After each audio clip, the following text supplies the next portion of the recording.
धन्यवाद कमीच आहे.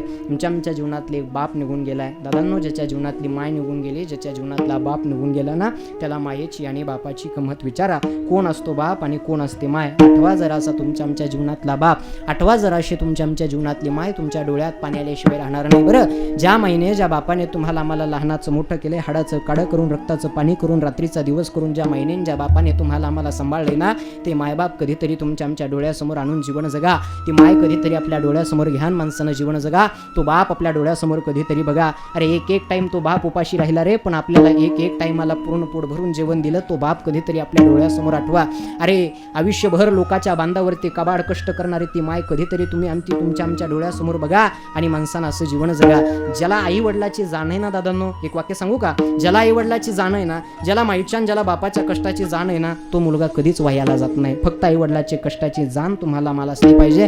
त्या माईच्या त्या बापाची कष्टाची जाण ज्या मनुष्याला आहे ना, तो मनुष्य आयुष्यात कधीच वायाला जात नाही. तो मनुष्य कधीच वाईट मार्गाला जात नाही.